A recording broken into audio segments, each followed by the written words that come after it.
अस्सलाम वालेकुम नाज़रीन, फ़िल्मी बातों के साथ दानिश बलोच आपकी खिदमत में हाज़िर है।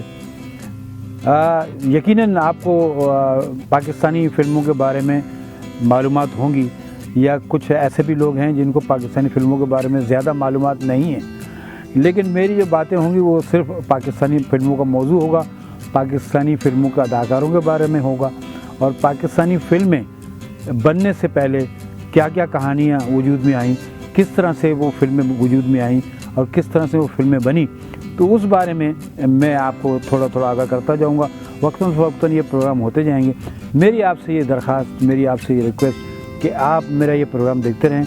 वक्तन फ़वक्तन मैं मुख्तलिफ़ आर्टिस्टों के बारे में, मुख्तलिफ़ फ़िल्मों के बारे में आपसे उनकी यादें शेयर करता रहूँगा। खुशनसीबी है मेरी, तुमने अपनाया है मेरी आँखों में सनम प्यार लहरा है। प्यार में दगा कभी ना देना, प्यार में दगा कभी ना देना।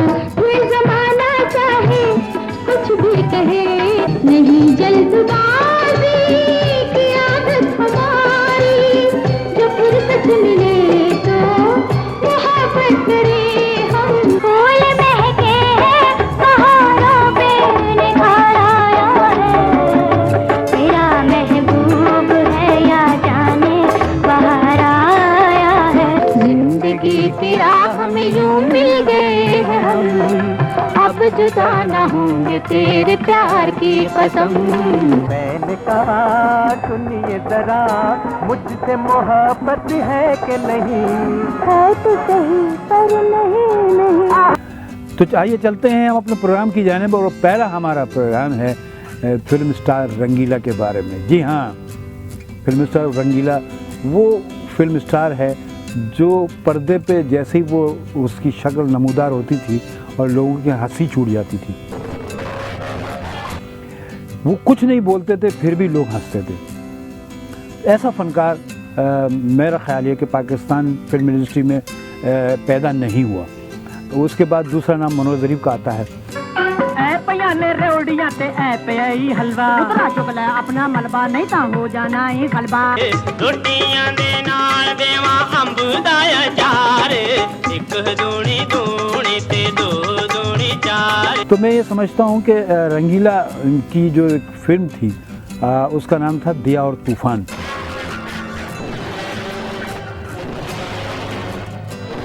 प्यार में दगा कभी ना देना, प्यार में दगा कभी ना देना। ये ज़माना चाहे कुछ भी कहे, ये ज़माना चाहे कुछ भी कहे। फिर कभी बात न ऐसी कहना, फिर कभी बात न ऐसी कहना, ये जमाना चाहे कुछ भी कहे। रंगीला ने पहली फिल्म वो शुरू की अपने डायरेक्शन में, अपनी प्रोडक्शन में, और उसकी कहानी मैं आपको बताता हूँ किस तरह से। फिल्म की कहानी नहीं बल्कि उसके पास पुश्त क्या कहानियाँ थीं कि रंगीला ने वो फिल्म दिया और तूफ़ान स्टार्ट की और एज ए डायरेक्टर स्टार्ट की। चूँकि रंगीला एक मज़ाहिया अदाकार थे और उन्होंने वो अक्सर मज़ाहिया कैरेक्टर करते थे, तो उन्होंने लोगों ने ये सोचा कि यार ये मज़ाहिया अदाकार जो है वो किस तरह की फ़िल्म बनाएगा, किस तरह की फिल्म हो गई। तो इसकी कहानी कुछ यूँ है कि रंगीला ने ख़ुद वो कहते हैं कि एक दफ़ा ऐसा हुआ कि दिल्ली से एक रिसाला आता था शमा दिल्ली के नाम से। तो दिल्ली शमा में वो एक अफसाना छपा, वो अफसाना उनको इतना पसंद आया, उसने पढ़ा उसको, सोचा कि यार इस अफसाने पे एक फ़िल्म बननी चाहिए। तो इसके लिए चूँकि उसके पास कोई ऐसे ज़राए नहीं थे कि वो इस फिल्म को बना सके, तो वो अफसाना वो उनके जो मौसम थे शबाब किरानवी साहब, और उस वक्त वो सबसे बड़े डायरेक्टर पाकिस्तान के माने जाते थे, तो वो अफसाना वो शबाब किरानवी साहब के पास लेकर गए और उनसे रिक्वेस्ट की कि सर आप इस अफसाने को देखें, ये बहुत अच्छी कहानी है और मैं समझता हूँ कि इस कहानी पे एक फ़िल्म बननी चाहिए। तो शबाब किरानवी साहब ने जब वो कहानी देखी, वो जो अफसाना पढ़ा, तो उन्होंने साफ इनकार कर दिया, कहने लगे कि इस मौजू पे फ़िल्म तो बन नहीं सकती, ये तो ऐसा मौजू नहीं है कि जिस पे फ़िल्म बनाई जा सके। तो रंगीला साहब वहाँ से मायूस होकर लौट आए उन्होंने देखा कि यार वो इतने सीनियर डायरेक्टर और इतने मंझे हुए डायरेक्टर जो है वो ये कह रहे हैं कि इस कहानी पे फिल्म नहीं बन सकती, तो हो सकता है ना बने। लेकिन फिर उसने सोचा कि यार चलो मैं खुद इसको, हो सकता है अफसाने का रंग है और इसमें फिल्मी रंग नहीं है, तो हो सकता है शबाब साहब ने यही सोच के कि इसमें कोई कहानी मुकालमे तो है ही नहीं, तो रंगीला ने वो खुद बैठ के वो मुकालमे लिखने शुरू कर दिए, उसकी कहानी को एक फिल्मी अंदाज से उसको लिखना शुरू किया। काफ़ी अरसे तक वो उसको लिखते रहे। लिखने के बाद बिल्कुल फिल्मी अंदाज में जब उसको तैयार किया और फिर दोबारा वो शबाब साहब के पास गए और शबाब साहब से कहा कि साहब आपने कहा था इस अफसाने पे फिल्म नहीं बन सकती, इसी अफसाने को मैंने अब फिल्मी रंग दे दिया है, मैंने मुकालमे भी लिख दिए हैं और सीन भी लिख दिए, सीन वाज जिस तरह से एक फिल्मी कहानी लिखी जाती है तो इस तरह से मैंने वो फिल्मी कहानी लिखी है, अब आप इसको देखें। तो शबाब साहब हंसे। शबाब साहब ने कहा तुम कोई फिल्म राइटर हो, तुम फिल्मी राइटर तो हो नहीं, तुमने ये फिल्म लिखी है तो ये किस तरह की तुमने लिखी हो, तुम तो राइटर हो नहीं, इस पर नहीं बन सकती, ये फिल्म नहीं बनेगी। फिर उन्होंने इनकार किया। जब उन्होंने इनकार किया तो रंगीला यहाँ से बहुत मायूस हुए। अब उन्होंने सोचा ये कि यार इस फिल्म को फिर ऐसा करता हूँ मैं खुद ही बनाता हूँ। अब खुद बनाता हूँ तो अब उसके पास इतना सरमाया नहीं, इतना पैसा नहीं है कि वो उस फिल्म को बना सके, और वो फिल्म साथ की तलाश में और प्रोड्यूसर्स की तलाश में, फाइनेंस की तलाश में इधर उधर भटकते रहे, मगर उनको कोई ऐसा फाइनेंसर नहीं मिला कि वो उनकी फिल्म बना सके। बहरहाल ये है कि फिर उनका एक दोस्त था, वो कमाल अहमद मौसीकार, उनको बहुत देरीना दोस्त था, तो उन्होंने कमाल अहमद मौसीकार से बात की कि मुझे इस किस्म की एक फ़िल्म बनानी है और उसके लिए ऐसे ऐसे गाने हमने बनाने हैं, तो आप मेरा साथ दोगे? तो कमाल अहमद चूँकि उनको दोस्त थे, बहुत प्यारे दोस्त थे, तो उन्होंने कहा ठीक है मैं आपके गाने बना के आपको दे देता हूँ, ठीक है। तो कमाल अहमद साहब ने उनके साथ बहुत तामुन किया और कुछ पैसे दिए, कुछ कम पैसे दिए, गुलकारों से कराए, कुछ रिक्वेस्ट करके गुलकारों से कुछ गाने करा दिए उन्होंने। जब गाने हो गए, रंगीला साहब ने खुद भी एक गाना गाया उसमें। जाना होगा तो एक दिन दुनिया के दस्तूर, दुनिया के दस्तूर, करवा मेरे मनवा गाता जा रे, जाना हो मौका दूर। उसके बाद जब फिल्म की शूटिंग जब स्टार्ट होने वाली थी तो अब उसके पास वो सरमाया नहीं कि वो फिल्म को किस तरह से स्टार्ट करे, क्योंकि मटेरियल भी चाहिए, कैमरे को मटेरियल चाहिए। अब मटेरियल के लिए उन्होंने ये किया कि हर प्रोड्यूसर के फिल्म में जब वो काम करते थे तो प्रोड्यूसर से ये कहते थे कि मुझे आप पैसे न दें, बल्कि मुझे आप मटेरियल दे दें, मुझे आप मटेरियल दे दें ताकि मैं उन पैसों के ज़रिए मैं अपना मटेरियल जमा करता जाऊँ। तो प्रोड्यूसर खुश होते, चलो ये पैसा तो नहीं मांग रहा, चलो मटेरियल मांग रहा है, मटेरियल दे देते। तो उनको मटेरियल वो इस तरह से कर करके तमाम प्रोड्यूसर की फिल्मों में काम करते तो अपना मटेरियल जमा करते रहे। जब उनके पास अच्छा खासा मटेरियल जमा हो गया, वो समझने लगे कि अब इस मटेरियल से फिल्म पूरी बन सकती है, तो फिर उन्होंने कास्टिंग के लिए सोचा कि अब मैं किस कैरेक्टर के लिए कास्ट करूं।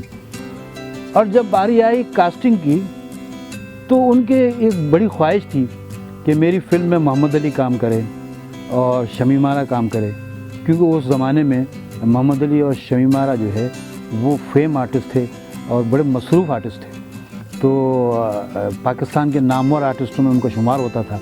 तो रंगीला की बड़ी ख्वाहिश थी कि मैं मोहम्मद अली को मेन रोल में, मोहम्मद अली हीरो और शमीम आरा को हीरोइन में लूँ और शमीम आरा की बेटी के कैरेक्टर में दीबा साहिबा को कास्ट करूँ।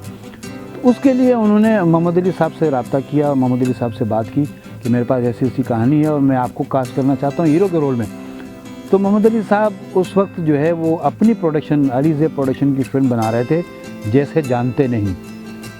तो उन्होंने, मोहम्मद अली ने तो यही कहा कि भाई मैं तो अपनी प्रोडक्शन में मसरूफ़ हूँ और मेरी फ़िल्म बन रही है जैसे जानते नहीं, तो मैं अभी इस वक्त इस पोजीशन में नहीं हूँ कि मैं किसी और फिल्म में काम कर सकूँ। जब तक मेरी फ़िल्म मुकम्मल नहीं होती उस वक्त मैं किसी फिल्म में काम नहीं कर सकता, तो आप किसी और से रब्ता कर लें। तो रंगीला साहब वहाँ से मायूस हुए। अब उनके जहन में था कि चलो शमीम आरा से, जो मेरे जहन में है हीरोइन के कैरेक्टर के लिए, तो मैं उनसे बात करूं। तो शमीम आरा साहिबा के पास चले गए। शमीम आरा साहिबा ने जब उनका स्क्रिप्ट देखा तो वो हंसने लगी, वो कहने लगी तुम एक मज़ाहिया अदाकार हो, तुम एक मस्खरे हो, तो तुमने कहीं से डायरेक्शन सीखी भी नहीं है और तुम किस तरह की डायरेक्शन करोगे, समझे ना। और मैं इतनी फेम आर्टिस्ट हूँ, तुम तो मेरे कैरेक्टर का सत्यानाश कर दोगे, तो मैं तुम्हारी फिल्म में काम नहीं कर सकती, इसलिए कि तुम डायरेक्टर तो हो नहीं, तुम एक मज़ाहिया अदाकार हो और मैं नहीं चाहती कि मैं इस किस्म के मज़ाहिया स्क्रिप्ट में या मज़ाहिया फिल्म में मैं अपना कैरियर तबाह करूं। तो उन्होंने शमी मारा ने साफ उनको ऐसा इनकार किया कि वो शमी मारा से दिल बर्दाश्ता हुए। तो फिर उसके बाद उनका ख्याल ये था कि दीबा को जो है वो कैरेक्टर दे दूं, लेकिन शमी मारा साहिबा ने फिर पसे पुश्त दीबा साहिबा को भी कहा कि आप इसकी फ़िल्म में काम ना करें, क्योंकि एक मस्खरा है, ये मस्खरा जो है वो मज़ाहिया फ़िल्म बना रहा है, तो हमारा उसमें कैरियर जो है हो सकता है हमारे कैरियर को नुकसान पहुँचे। तो दीबा साहिबा ने भी इनकार किया। रंगीला साहब जब उनके पास गए तो दीबा साहिबा ने भी कहा कि मैं आपकी फिल्म में काम नहीं कर सकती। अब रंगीला साहब यहाँ से मायूस हो गए और उन्होंने जो है फिर एक दिन ऐसे बैठे बिठाए किसी महफिल में, एजाज साहब बैठे हुए थे, तो एजाज साहब ने उनसे पूछा कि मैंने सुना है कि तुम फिल्म बना रहे हो, तो किस किस को तुमने लिया, हीरो किसको लिया, हीरोइन किसको लिया। तो रंगीला साहब ने कहा, मायूसी के आलम में कहा कि मेरी ख्वाहिश थी मोहम्मद अली साहब काम करें, शमी मारा साहिबा काम करें, दीबा साहिबा काम करें, लेकिन सब ने इनकार किया, कोई काम करने को राज़ी नहीं है। वो कहते हैं कि मैं एक मस्खरा हूँ और मज़ाहिया फ़िल्म में हमारा कैरियर हो सकता तबाह हो जाए, तो इस लिहाज से वो सब ने इनकार कर दिया। अब मैं सोच रहा हूँ मैं किसको इस फिल्म में कास्ट करूँ। तो एजाज ने रज़ाकाराना तौर पर कहा कि मैं तुम्हारी फ़िल्म में काम करने को तैयार हूँ, तुम अपनी फ़िल्म बनाओ, मैं काम करता हूँ। तो फिर रंगीला साहब ने कहा, साहब मेरे पास इतने पैसे नहीं है कि मैं आपको दे सकूं। तो एजाज साहब ने उनसे कहा कि आप एक काम करें, आप मुझे एडवांस दे दें, मैं आपकी पूरी फिल्म कर लूँगा।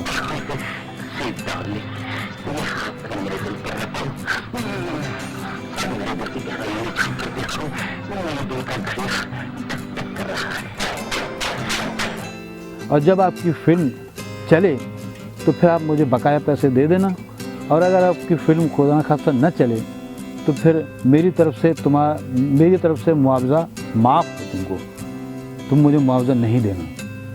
रंगीला साहब इस पर राज़ी हो गए, उनका चलो ठीक है। तो फिर उन्होंने मशवरा उन्हीं से किया, एजाज से, कि भाई वो शमी मारा वाले कैरेक्टर में और दीवा साहब वाले कैरेक्टर में क्या करूँ फिर। तो उन्होंने भी उसको मशवरा दिया कि तुम ऐसा करो, नगमा को ले लो, नगमा और रानी को, क्योंकि रानी उस वक्त उस पोजीशन में थी कि रानी की बहुत सारी फिल्में नाकाम हो रही थी और वो मनूस अदाकारा मशहूर थी। तो जो प्रोड्यूसर ये समझते थे अगर हम इसको अपनी फिल्म में कास्ट करें तो फिर ये एक हमारी फिल्म नहीं चलेगी, क्योंकि उसकी 13-14 फिल्में लगातार नाकाम हो चुकी थी। तो रानी साहिबा को कोई लेने को तैयार नहीं था। तो उन्होंने कहा कि रानी साहिबा भी काम करेंगे आपकी फिल्म में और नगमा भी आपके फिल्म में, मैं उससे कहूँगा कि मुआवजे की बात, वो मुआवजा कम, आपसे कम मुआवजा लेगी और काम करेगी। तो रंगीला साहब खुश हो गए। तो एजाज ने नगमा और रानी साहिबा को राज़ी किया। रानी साहिबा तो खुद चाहती थी कि मैं किसी से ऐसी फिल्म में काम करूं, क्योंकि वो ताकि मेरी मनुष्यत की छाप मुझसे हट जाए। बहरहाल इस तरह से ये फिल्म बननी शुरू हुई। अच्छा, अब फिल्म बननी शुरू हुई और शूटिंग स्टार्ट हुई तो लोगों ने मैडम शमी मारा से पूछा कि आपने काम क्यों नहीं किया, रंगीला साहब आपके पास आए थे, आपने काम नहीं किया। तो उस वक्त मुआवजा बड़ी बड़ी हीरोइनों का या बड़े बड़े हीरो का मुआवजा 25 से 30 हज़ार रुपये था। तो शमी मारा साहिबा ने ये बात मशहूर की कि अगर रंगीला मुझे 1 लाख रुपया भी दे तो भी मैं उसकी फिल्म में काम न करती। तो फिर बहरहाल ये वो फिल्म शुरू हो गई और शमी मारा नहीं थी उसमें, दीबा भी नहीं थी उसमें। तो शमी मारा वाले कैरेक्टर में जो है नगमा थी और दीबा वाले कैरेक्टर में रानी साहिबा थी। बहरहाल वो फिल्म बननी शुरू हुई। तो फिर उसके बाद वो 6 मूवियाँ शुरू हो गई। यार किस किस्म की डायरेक्शन कर रहा है, ये मस्खरा जो है, ये मज़ाहिया अदाकार है, इसको कुछ नहीं आता, ये फिल्म का बेड़ा गर्क कर रहा है, ये फिल्म बना रहा है तो कहानी का बेड़ा गर्क कर रहा है, आर्टिस्टों के कैरियर को ये तबाह कर रहा है, ये कर रहा है। इस किस्म की अफवाहें पूरे स्टूडियो में गर्दिश करते रहे। बहरहाल रंगीला ने सुनी अनसुनी करते हुए ये पूरी फिल्म मुकम्मल कर ली। जब फिल्म मुकम्मल हो गई तो उसके बाद अब डिस्ट्रीब्यूटर मिलना मुश्किल हो गया उसके लिए। अब क्योंकि फ़िल्म के बारे में मनफी बातें बहुत मशहूर हो गई थी। इस वजह से किसी डिस्ट्रीब्यूटर ने इस फिल्म को लेने से इनकार कर दिया, तमाम डिस्ट्रीब्यूटर ने इनकार कर दिया। अब रंगीला साहब सोचने लगे मैं क्या करूं, तो उन्होंने फिर अपनी एक प्रोडक्शन बनाई, रंगीला प्रोडक्शन। डिस्ट्रीब्यूशन अपना ऑफिस कायम किया उन्होंने, इसके तहत जो है ये फ़िल्म रिलीज़ करने का प्रोग्राम बनाया। जब ये फ़िल्म रिलीज़ करने की डेट उन्होंने फ़िक्स की तो उसी डेट में मोहम्मद अली साहब की फ़िल्म जैसे जानते नहीं मुकम्मल होके उसी डेट में रिलीज़ होने वाली थी। तो मोहम्मद अली साहब को जब पता चला कि वो रंगीला की फ़िल्म तैयार हो गई है और वो सिनेमा में लगने जा रही है, वो अपनी प्रोडक्शन बनाई है, उसने अपने प्रोडक्शन के तहत उसको रिलीज़ कर रहा है, कोई प्रोडक्शन वाले लेने को तैयार नहीं, तो मेरी फ़िल्म के आगे वो फ़िल्म लग रही है। तो मोहम्मद अली साहब ने रंगीला को बुलाया और उनसे कहा कि सईद खान साहब मेरी फ़िल्म लग रही है जैसे जानते नहीं, उसमें बड़े बड़े अच्छे अच्छे अदाकार हैं और बड़ी अच्छी फ़िल्म बनी है, तो आप मेरे सामने अपनी फ़िल्म न लगाएं क्योंकि आपकी फ़िल्म ज़रा बी क्लास आर्टिस्ट हैं और ये ए क्लास की फ़िल्म है, तो आप मेरे सामने अपनी फ़िल्म न लगाएं, आप लोग आपको नुकसान ना पहुंचाएं, तो हो सकता है आपको नुकसान हो। तो रंगीला साहब ने ज़िद पकड़ ली कि नहीं, मैं फ़िल्म रिलीज़ करूंगा क्योंकि मेरे से किसी डिस्ट्रीब्यूटर ने मुझसे फ़िल्म नहीं ली। अब मैं अपने डिस्ट्रीब्यूशन ऑफिस से उसको रिलीज़ कर रहा हूँ, मैंने अपनी डिस्ट्रीब्यूशन ऑफिस बनाई है तो मैं खुद उसको रिलीज़ करूँगा। अब डेट भी मैं अनाउंस कर दी है, अब मैं डेट उसको आगे पीछे नहीं कर सकता। तो मोहम्मद अली उससे नाराज़ हो गए और फिल्में रिलीज़ हो गई, जैसे जानते नहीं भी रिलीज़ हो गई और दिया और तूफ़ान भी रिलीज़ हो गई। एक ही डेट में दोनों रिलीज़ हो गई और उसके बाद दिया और तूफ़ान ने वो तूफ़ान मचाया कि बस आपको इल्म है कि दिया और तूफ़ान सुपरहिट फिल्म साबित हुई और उसके सामने जैसे जानते नहीं ज़रा लो किस्म की कामयाबी उसने हासिल की, लेकिन इतनी कामयाबी हासिल नहीं की जितनी कि दिया और तूफ़ान ने हासिल की। और फिर उसके एक हफ़्ते के बाद 15 दिन के बाद रंगीला साहब जब स्टूडियो से गुज़र रहे थे तो मोहम्मद अली साहब अपने ऑफिस में बैठे हुए थे। मोहम्मद अली साहब और ज़ेबा साहिबा और एस सलेमान उस जैसे जानते नहीं के डायरेक्टर थे, तो वो भी सब बैठे हुए थे। उन्होंने रंगीला को गुज़रते देखा तो रंगीला को बुलाया, रंगीला को बुला के मोहम्मद अली का बड़ापन आप देखिए, उन्होंने उठकर रंगीला साहब को गले लगाया और उनसे कहा कि मुबारक हो, तुम्हारी फ़िल्म रिलीज़ हुई और तुम्हारी फ़िल्म कामयाब हो गई, मैं तुम्हें मुबारकबाद पेश करता हूँ। और मेरी फ़िल्म नहीं चली लेकिन तुम्हारी फ़िल्म चली है, मुझे इस बात की बड़ी खुशी है। तो फिर ज़ेबा साहिबा ने भी उनको मुबारकबाद दी और फिर एस सलेमान साहब ने भी उनको मुबारकबाद दी कि भी तुम्हारी फ़िल्म बड़ी अच्छी थी और हम नहीं समझते थे कि तुम इतनी प्यारी फ़िल्म बनाओगे, बहुत अच्छी फ़िल्म तुम्हारी बनी और हम इस बात पर बहुत खुश हैं। तो नाज़रीन, यहाँ तक हमारा प्रोग्राम चला, रंगीला की कहानी आपको सुनाई कि दिया और तूफ़ान इसने कितनी मुश्किलों से और कितनी बातें सुनने के बाद मनफी प्रोपेगेंडा ये सब सुनने के बाद फिर भी वो अपनी ज़िद पे अड़े रहे और अपनी फ़िल्म बना के दिखाई, फ़िल्म कामयाब करके दिखाई। उसके बाद फिर दूसरी बहुत सारी फ़िल्में बनी, उनका जिक्र हम किसी और प्रोग्राम में करेंगे। आज इस प्रोग्राम का वक्त यहाँ पर ख़त्म हुआ, हम आपसे इजाज़त चाहते हैं, फिर किसी प्रोग्राम में आपसे मुलाकात होगी। अल्लाह हाफ़िज़।